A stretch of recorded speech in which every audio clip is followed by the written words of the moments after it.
అది మీకు కూడా వినిపించాను వెంకట గారు, వేణు మీకు వినిపించాను. ఈ వీడియో కాదు, ఇప్పుడు చూస్తున్న వీడియో కాదు, అంతకుముందే ఆ వీడియో 11 గంటల 18 నిమిషాలకు ఉంది. నేను మా ప్రసాద్కి పంపించా, వేసేద్దాం అబ్బా ఎందుకని. అది ఫ్లోలో అందరూ ఫ్లోలో వెళ్ళిపోయింది, పెద్దగా ఏమీ లేదు, ఎందుకు కెలుక్కోవటం అన్నారు.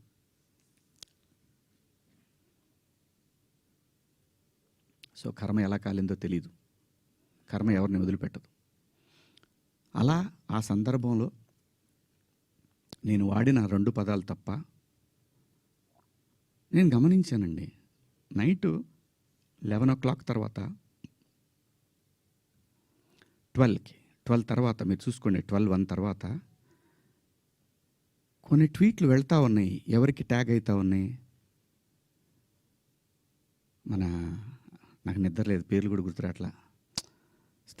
స్త్రీల సమస్య మీద మాట్లాడుతూ ఉంటే మన రాహుల్ వైఫ్ చిన్మయి గారు ఆవిడకి వెళ్తూ ఉన్నాయి, ఆవిడకి ట్యాగ్ చేస్తూ ఉన్నారు. ఇక్కడి నుంచే మొత్తం ట్యాగ్ చేస్తూ ఉన్నారు. ఆ తర్వాత మన అనసూయ గారికి ట్యాగ్ చేస్తూ ఉన్నారు. ఎందుకు చేస్తున్నారు నాకు అర్థం కాలేదు. సర్లే ఏదో పాపం ఆవిడ మాట్లాడుతూనే ఉంటుంది ప్రతిసారి కూడా, తప్పేం లేదు.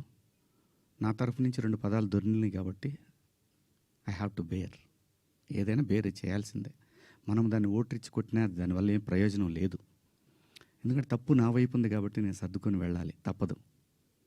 క్షమాపణలు చెప్పాను, ఇంకా చెప్తాను కూడా. ఆ 2 పదాలకి నేను ఎప్పుడు సెట్ అవుతానో నాకు తెలియదు, నా మైండ్ ఎప్పటికి సెట్ అవుతుందో తెలియదు. అటువంటి పరిస్థితిలో ఉన్నా. నేను నా భార్య అయితే అసలు నువ్వు ఇలాంటి స్టేటస్లో ఉంది. ఎందుకంటే ఎవరికైనా ఫ్యామిలీ ముఖ్యం. తను రేపొద్దున వాళ్ళ బంధువుల్లో ఇదేంటి ఇలా మాట్లాడాడు శివాజీ అంటే తను ఎంబ్రాసింగ్గా ఫీల్ అవుతుంది కదా. నా పిల్లలు వాడి ఫ్రెండ్స్ ఇదేంట్రా మీ నాన్న ఇలా మాట్లాడు, విచ్ ఈజ్ హర్టింగ్. నా ఇంటెన్షన్ బ్యాడ్ లేదు. ఇంకొకటి, 30 సంవత్సరాల నుంచి నేను ఇక్కడ ఉంటున్నాను, ఏ రోజు నా దగ్గర నుంచి తప్పు జరగలేదు. ఆవేశంగా ఒక లెటర్ మాకు వెళ్ళిపోయింది. వెళ్ళిన తర్వాత వాళ్ళు డిస్కస్ చేయొచ్చు, ఏమని, కాదండి ఒకసారి శివాజీతోటి మాట్లాడి ఆయనతోనే పెట్టిద్దాం ఒక అపాలజీ లెటర్ అని వాళ్ళు చెప్పొచ్చు. ఇవేవి జరగల. ఎవరికాళ్ళు ఆవేశంగా government of Andhra Pradesh, government of Telangana, CC to CP, CC to మహిళా commission, CC to PM, CC to international affairs. Why? ఒక్క మాట నన్ను అన్న ఏందన్న ఇట్లా మాట్లాడు. సారీ అమ్మ, నాకెవరు ఫోన్ చేయలేదు.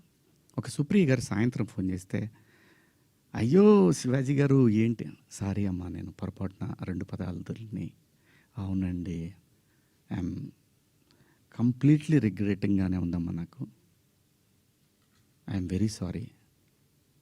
నాకు ఇప్పటికి కూడా అర్థం కాదు నేను ఎలా మాట్లాడాను ఆ 2 పదాలు. అసలు నేను బయట బూతులేం మాట్లాడనంటే మాట్లాడతానండి, మన అందరం మాట్లాడతామండి, అర్థం పర్థం లేని మాటలు మాట్లాడుకుంటాం. కానీ ఒక వేదిక, ఒక పద్ధతి, జనరేషన్స్కి మనమే చెప్పాలి కాబట్టి, మన పిల్లలకి చెప్పాలి కాబట్టి.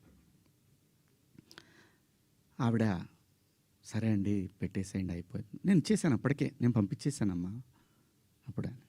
ఎందుకంటే వాళ్ళందరూ నాకు తెలుసు, నన్ను అన్నాన్న అని పిలుస్తారు. ఒక్క మాట నన్ను అడిగుంటే, ఒక్క మాట నేనేమన్నా మిస్బిహేవ్ చేశానండి ఎవరితోన్నా? ఎప్పుడన్నా మీరు ఏ ఆర్టిస్ట్ అయినా సరే, ఇప్పటికీ భూమిక గారితో చేస్తాను, మేడం అని పిలుస్తా, లయమ్మ అంట. రంభ గారితో చేశాను, సంగవి గారితో చేశాను, పెద్ద పెద్ద ఆర్టిస్టులతో చేశాను. ఇంత చిన్న మిస్బిహేవ్ చేయలేదు, చెయ్యను కూడా. ఎందుకంటే ఏదో ఒక రోజు ఇది మనకి గుదిబండై కూర్చుంటుంది. అందుకని నేను ఎప్పుడు కూడా అసలు అమ్మాయిలతో దగ్గర కూడా ఎవరైనా కనపడ్డా కానీ యాటిట్యూడ్ అనుకుంటారు, ఎందుకంటే దూరంగా ఉంటా. ఏమో ఏ దరిద్రం ఎలా మనం నెత్తికెక్కించుకోవాల్సి వస్తుందో, వాళ్ళు ఎక్కడ బాస్ ఫాలో అవుతారో పిల్లల్ని. అది నా క్యారెక్టర్. నేను నా క్యారెక్టర్ని చెప్పుకొని మనం హైలైట్ అవ్వాలనే ఉద్దేశం నాకు లేదు.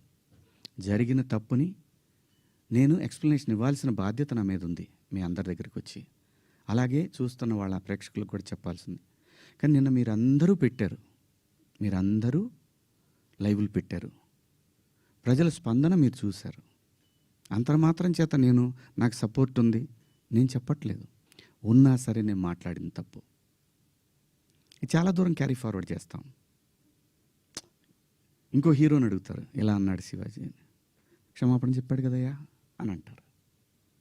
ఇది వెళుతూనే ఉంటుంది నిరంతరం కొన్నాళ్ళు, ఇంతకన్నా పెద్ద ఇష్యూ వచ్చే వరకు కదా. అలాగే ఒకవేళ ఆ లూలు మాల్లో నిధి అగర్వాల్ పాపం ఆ పిల్ల బట్టలు ఏదన్నా ఒకటి జారితే ఆ అమ్మాయి జీవితకాలం ఆ వీడియోలు ఉంటాయి కదండి. తీమన్నా తీస్తారండి ఎవరన్నా? నన్ను చాలా ప్రొవోక్ చేసింది ఆ ఒక్క సిచ్యువేషనే. నేను మా సమంత గారిది నేను చూడలేదు, అయ్యింది అని అన్నారు. నేను అంటాను మీరంతా ఇప్పుడు నేను చెప్పిన మాట ఏంటి, అమ్మా మనకెందుకు ఈ దరిద్రం? ఇట్లా జనంలోకి వెళ్ళినప్పుడు కాస్త మంచి బట్టలు మీరు ఏమన్నా వేసుకోండి, చీరలు కట్టుకుంటారు. ఇప్పుడు మీరు వచ్చారమ్మా, చక్కగా నిండుగా వచ్చారు. ఎందుకు వస్తారు? మనకంటూ మనం ఒక చోటుకి వెళ్ళినప్పుడు మనకే ప్రమాదం లేకుండా మనల్ని ఎవడో విమర్శించకుండా బయటపడాలి అనేది ఉద్దేశం. అది నా ఇంటెన్షన్. శిక్ష వేసేవాడు కూడా ఫస్ట్ ఇంటెన్షన్ చూస్తాడు. ఇది ఏ ఇంటెన్షన్తో మాట్లాడాడు? జడ్జి అయినా, ఈవెన్ కేసు తీసుకునే ఎస్ఐ అయినా ఉమెన్ కమిషన్ దాకా పోవాలన్నా అయితే ఈ 2 పదాలు. నాకంటే పెద్ద పదాలు ఎవరు వాడలేదా ఈ పరిశ్రమలో? నాన్నే ఎందుకు మీరు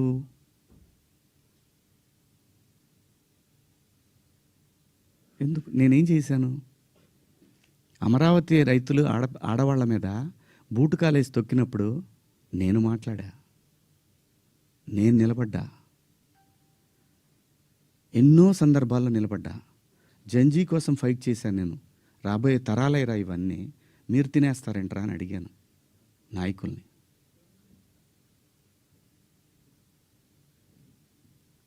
మీరందరూ కూడా మన పేపర్లో కానీ లేదని కానీ ఎప్పుడైనా సరే ఒక మిస్ వార్త ఏదన్నా గబుక్కన మనం టీవీలో ప్రజెంట్ చేసినా కూడా సవరణ అని ఒకటి ఇస్తారు. మీరు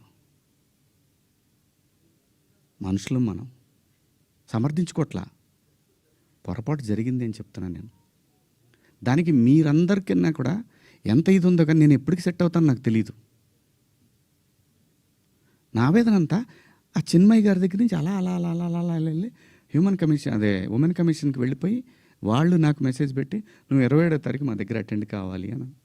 అమ్మ నేను ఆల్రెడీ క్షమాపణ చెప్పాను, వన్స్ మేము రిలీజ్ చేసిన తర్వాత రావాలి. వెళ్తా, చట్టాన్ని గౌరవించాలి, ఖచ్చితంగా వెళ్తా.